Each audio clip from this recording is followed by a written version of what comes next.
नमस्कार दोस्तों, डेट है आज की 15 मई 2020 और स्वागत है आपका पिलिंग बूस्टर न्यूज़ डिस्कशन में। सबसे पहले important article global energy transition index से संबंधित है। हर साल ये इंडेक्स रिलीज़ किया जाता है वर्ल्ड इकोनॉमिक फोरम के द्वारा। इस बार की रैंकिंग में इंडिया को 74वां स्थान प्राप्त हुआ है, 74वां। मतलब क्या है, ऑब्जेक्टिव क्या होता है इस इंडेक्स को रिलीज़ करने का?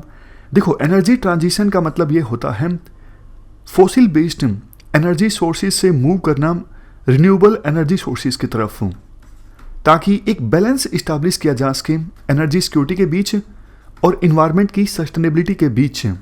और जो देश ज़्यादा अच्छा काम करता है इस डायरेक्शन में, उसको ज़्यादा अच्छी रैंक दी जाती है इस इंडेक्स में। तो इंडिया ने 2 स्थान की इंप्रूवमेंट की है, मतलब पिछले साल के अपेक्षाकृत इंडिया 2 स्थान ऊपर आ गया है। पहला स्थान प्राप्त हुआ है इस इंडेक्स में स्वीडन को, दूसरे नंबर पर है स्विट्जरलैंड और तीसरे नंबर पर है फिनलैंड। इंडिया ने देखो इस इंडेक्स की तीनों डायमेंशंस में इंप्रूवमेंट की है। ये 3 डायमेंशंस हैं इस इंडेक्स की, सिक्योरिटी एंड एक्सेस, दूसरे नंबर पे इन्वायरमेंट सस्टेनेबिलिटी और तीसरे नंबर पे इकोनॉमिक ग्रोथ एंड डेवलपमेंट। तीनों डायमेंशंस में इंडिया ने इंप्रूवमेंट की है, इसी वजह से इंडिया 2 स्थान ऊपर आ सका है। इस इंडेक्स संबंधित रिपोर्ट में एक बात ये बोली गई है, देखो कोविड-19 की महामारी के कारण एनर्जी की डिमांड में कमी आ रही है और इसका इम्पैक्ट देखने को मिलेगा एनर्जी ट्रांजिशन पर। अब लास्ट में हम वर्ल्ड इकोनॉमिक फोरम के बारे में बेसिक इंफॉर्मेशन जान लेते हैं। ये देखो नॉट फॉर प्रॉफिट ऑर्गेनाइजेशन है, हेडक्वार्टर कॉलोनी जेनेवा स्विट्जरलैंड में है। मतलब जेनेवा में एक पर्टिकुलर जगह है कॉलोनी, वहाँ पर हेडक्वार्टर है वर्ल्ड इकोनॉमिक फोरम का।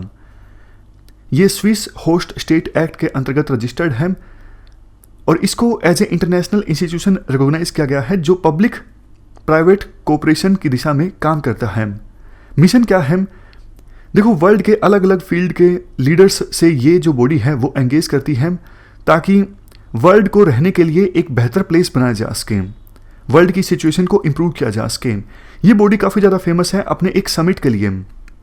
हर साल जनवरी के आखिरी हफ्ते में स्विट्जरलैंड डेवोस में वर्ल्ड इकोनॉमिक फोरम का समिट ऑर्गेनाइज होता है, जहां पर दुनिया के अलग अलग फील्ड के 2500 के आसपास लीडर्स आते हैं, विभिन्न इश्यूज पर चर्चा करते हैं, कैसे वर्ल्ड की सिचुएशन को इम्प्रूव किया जा सकता है अलग अलग फील्ड्स में। फॉर एग्जांपल गरीबी को कैसे हटाया जा सकता है, क्लाइमेट चेंज को कैसे एड्रेस किया जा सकता है, एनर्जी ट्रांजिशन, मतलब इस प्रकार के अलग अलग फील्ड्स के जो इश्यूज हैं उन पर चर्चा की जाती है 2500 अलग अलग फील्ड्स के लीडर्स के द्वारा।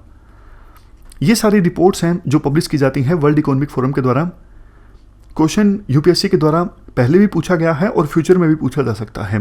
Global competitiveness report, global information technology report, global gender gap report, global risk report, global travel and tourism report, financial development report और सबसे लास्ट में ग्लोबल इनेबलिंग ट्रेड रिपोर्ट।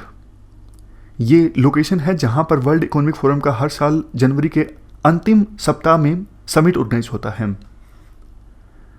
चलते हैं आगे। Next article tour of duty scheme के बारे में है, जिसे 3 इयर्स शॉर्ट सर्विस स्कीम भी कहा गया है। क्या है ये स्कीम? मान लीजिए आपकी काफ़ी अट्रैक्शन है आर्मी के प्रति, आप जानना चाहते हो कि आर्मी ज्वाइन करने पर किस प्रकार का थ्रिल, किस प्रकार का एडवेंचर होता है, बट आप परमानेंटली आर्मी को नहीं ज्वाइन करना चाहते। मतलब आप नहीं चाहते कि 10 साल से ज़्यादा या फिर पूरी ज़िंदगी आप आर्मी में काम करो। आपको लगता है अगर मुझे ऐसा कोई मौका मिले कि मैं 2-3 सालों के लिए आर्मी को ज्वाइन कर लूँ तो मैं ज़रूर करूँगा, तो ये स्कीम आपके लिए है। इस स्कीम की सहायता से सिटीजन्स वॉलंटरी बेसिस पर 3 साल के लिए आर्मी को ज्वाइन कर सकेंगे। और ऐसा नहीं है फ्री में ज्वाइन करेंगे, पैसे भी मिलेंगे, बाकायदा फिटनेस टेस्ट होगा और जो क्राइटेरिया आमतौर पर आर्मी अपनाती है एक ऑफिसर को रिक्रूट करने पर या फिर जवान को रिक्रूट करने में, वही क्राइटेरिया अपनाया जाएगा और सैलरी भी मिलेगी। 3 साल के लिए आप आर्मी ज्वाइन करोगे, आपको एज ए ऑफिसर ज्वाइन करोगे, आपको 80,000 से लेकर 90,000 तक की सैलरी भी मिलेगी। आर्मी को क्या फ़ायदा होगा? आर्मी को देखो ये फ़ायदा होगा, आर्मी बेस्ट टैलेंट को अट्रैक्ट कर सकेगी। इवन IITs के स्टूडेंट्स भी ज्वाइन कर सकेंगे 3 सालों के लिए ये प्रोग्राम। और जो सिटीजन्स ज्वाइन करेंगे उनको क्या फ़ायदा होगा?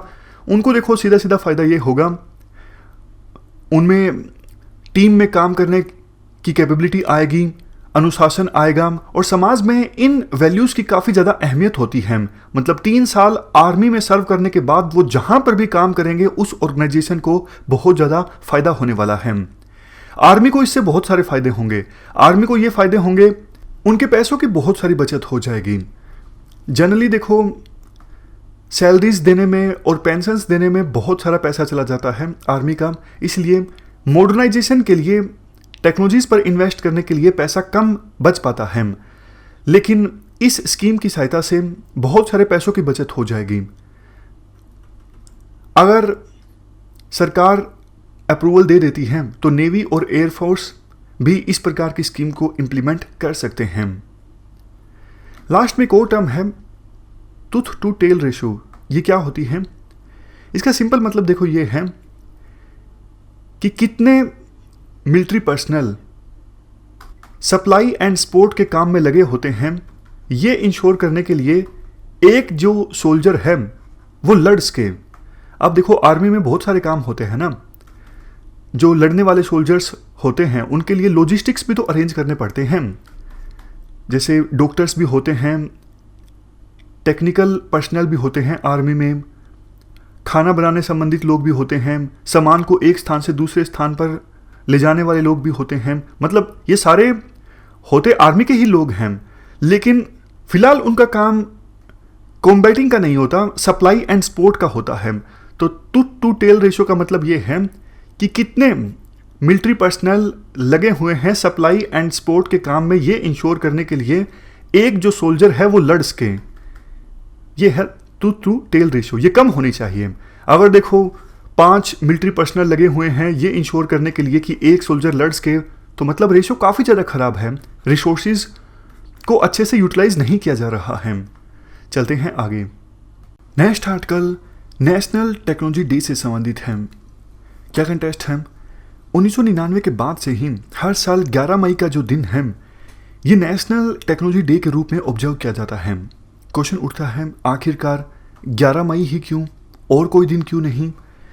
क्योंकि देखो 11 मई को हमने 3 न्यूक्लियर बॉम्ब्स को डेटोनेट किया था, मतलब न्यूक्लियर एक्सपेरिमेंट किया था। उसके बाद हम न्यूक्लियर पावर बन गए और इसी दिन हमने फर्स्ट स्वदेशी एयरक्राफ्ट को टेस्ट किया था बेंगलोर में, जिसका नाम है हंसा 3। ये 1998 की बात है और 11 मई के ही दिन हमने न्यूक्लियर एक्सपेरिमेंट किया था। तो हमारे साइंटिफिक टेक्नोलॉजिकल अचीवमेंट्स को सेलिब्रेट करने के लिए 11 मई का दिन नेशनल टेक्नोलॉजी डे के रूप में ऑब्जर्व किया जाता है। इस बार सेलिब्रेशन को ऑब्जर्व किया गया ministry of science and technology के अंतर्गत एक बोर्ड है, टेक्नोलॉजी डेवलपमेंट बोर्ड, और दूसरी तरफ कॉन्फेडरेशन ऑफ इंडियन इंडस्ट्री यानी CII के द्वारा मिलके एक कॉन्फ्रेंस ऑर्गेनाइज की गई थी इस दिन को सेलिब्रेट करने के लिए। थीम थी कॉन्फ्रेंस की rebooting the economy through science technology and research, translations titled restart. अब हम टेक्नोलॉजी डेवलपमेंट बोर्ड के बारे में जान लेते हैं और कॉन्फेडरेशन ऑफ इंडियन इंडस्ट्री के बारे में भी थोड़ा सा जान लेते हैं। देखो, ये स्टैट्यूटरी बॉडी है। टेक्नोलॉजी डेवलपमेंट बोर्ड की हम बात करें, इसको इस्टेब्लिश किया गया था टेक्नोलॉजी डेवलपमेंट बोर्ड एक्ट 1995 के अंतर्गत। काम क्या है? काम ये है स्वदेशी जो टेक्नोलॉजी है, इंडिजिनस टेक्नोलॉजी, इसको प्रमोट करना, इसकी डेवलपमेंट को प्रमोट करना और ये भी इंश्योर करना कि स्वदेशी टेक्नोलॉजी का कॉमर्शलाइजेशन भी हो। मतलब ऐसे प्रोडक्ट्स ज़्यादा बने जिसमें स्वदेशी टेक्नोलॉजी का इस्तेमाल हो। इसके बाद एक और इम्पोर्टेंट चीज़ देखो, रिसर्च या फिर डेवलपमेंट इंस्टीट्यूशंस जो टेक्नोलॉजी डेवलप करने की दिशा में काम कर रहे हैं, अगर उनको लोन की आवश्यकता होती है तो लोन भी प्रोवाइड किया जाता है इस बोर्ड के द्वारा।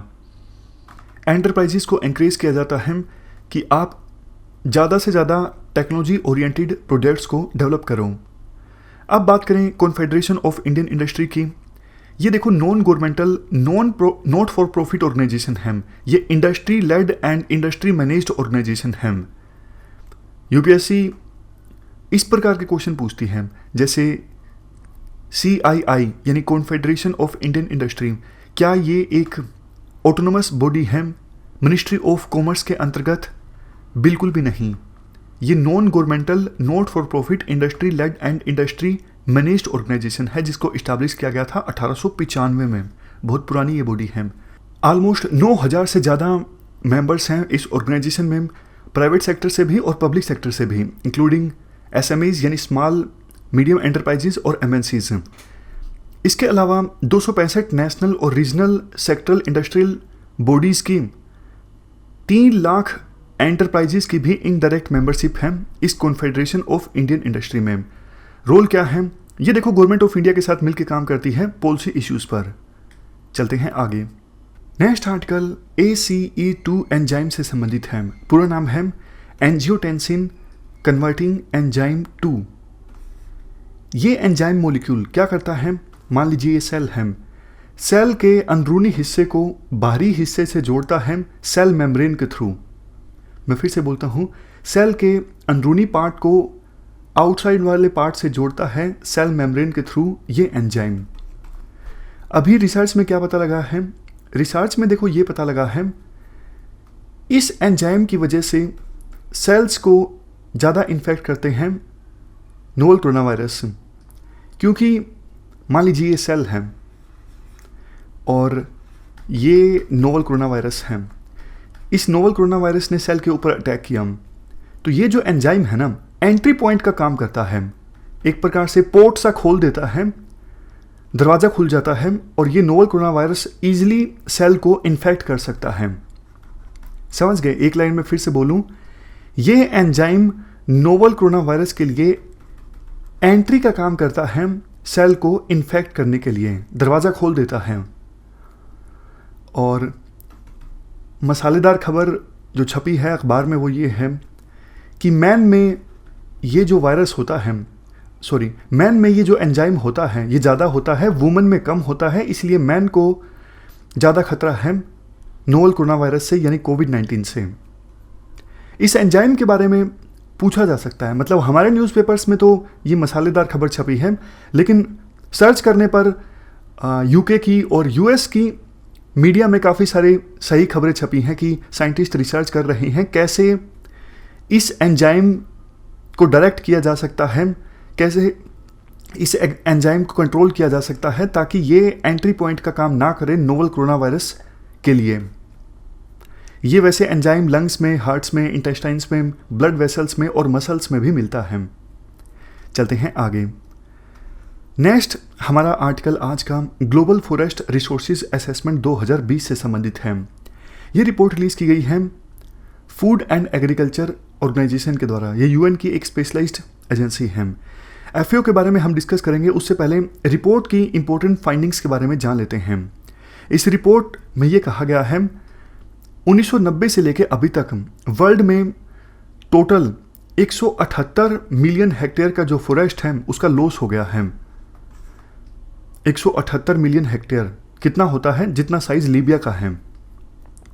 रेट ऑफ फॉरेस्ट लॉस कितना है, देखो 2015 से लेकर 2020 के बीच जो फॉरेस्ट लॉस हुआ है वो अपेक्षाकृत कम हुआ है एज कंपेरिजन टू 2010 से लेकर 2015 के बीच।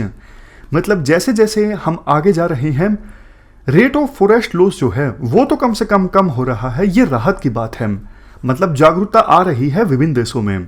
जैसे इस आंकड़े के अनुसार 2010 से लेकर 15 के बीच 12 मिलियन हेक्टेयर फॉरेस्ट लॉस हुआ था और 2015 से लेकर 2020 के बीच 10 मिलियन हेक्टेयर। सबसे ज़्यादा फॉरेस्ट लॉस कहाँ देखने को मिला, अफ्रीका में 2010 से लेकर 2020 के बीच 3.9 मिलियन हेक्टेयर का फॉरेस्ट लॉस हुआ एनुअल बेसिस पर। और साउथ अमेरिका में एनुअल बेसिस पर फॉरेस्ट लॉस की जो रेट थी वो दूसरे नंबर पर सबसे ज़्यादा थी 2.6 मिलियन हेक्टेयर। हाईएस्ट गेन कहाँ पे हुआ फॉरेस्ट का, एशिया में। Net gain of forest area सबसे ज़्यादा रहा एशिया में 2010 से 2020 के बीच। उसके बाद नंबर आता है ओशियानिया और उसके बाद यूरोप।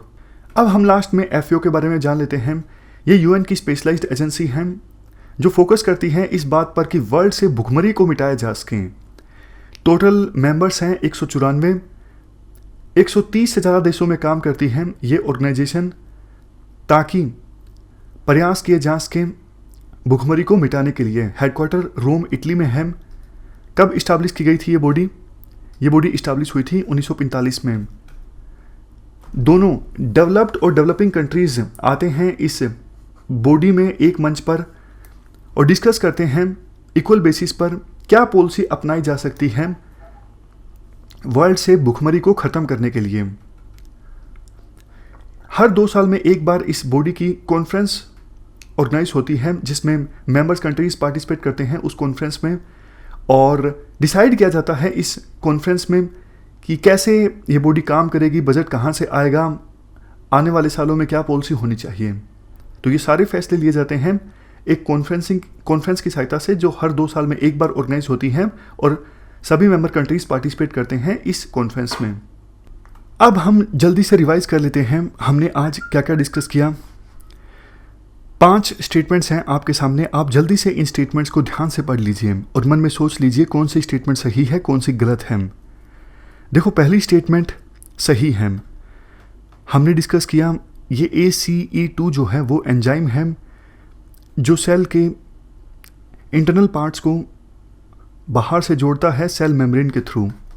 दूसरी स्टेटमेंट बताइए सही है या गलत है? ये गलत है, क्योंकि वर्ल्ड इकोनॉमिक फोरम का जो हेडक्वार्टर है स्विट्जरलैंड में तो है, डेवोस में नहीं है। डेवोस में समिट ऑर्गेनाइज होता है और हेडक्वार्टर जनेवा में है, कॉलोनी में। तीसरी statement tour of duty scheme, ये वॉलंटरी एंगेजमेंट स्कीम है उन लोगों के लिए जो आर्मी में फुल टाइम करियर नहीं चाहते लेकिन फिर भी यूनिफॉर्म पहनना चाहते हैं। बिल्कुल सही statement. Next, food and agriculture organisation, ये स्पेशलाइज्ड ऑर्गेनाइजेशन है, वर्ल्ड बैंक की हेडक्वार्टर रोम इटली में है। ये स्टेटमेंट बताइए सही है या गलत है? गलत है। क्यों? क्योंकि हेडक्वार्टर तो रोम इटली में है लेकिन स्पेशलाइज्ड ऑर्गेनाइजेशन, स्पेशलाइज्ड एजेंसी ये यूएन की है, ना कि वर्ल्ड बैंक की। सबसे लास्ट में, ग्लोबल कॉम्पिटिटिवनेस रिपोर्ट क्या वर्ल्ड बैंक के द्वारा जारी की जाती है? नहीं, ये वर्ल्ड इकोनॉमिक फोरम के द्वारा जारी की जाती है। तो ये थी हमारी आज की डिस्कशन। फिलहाल के इस डिस्कशन में इतना ही है। Thank you very much for discussion.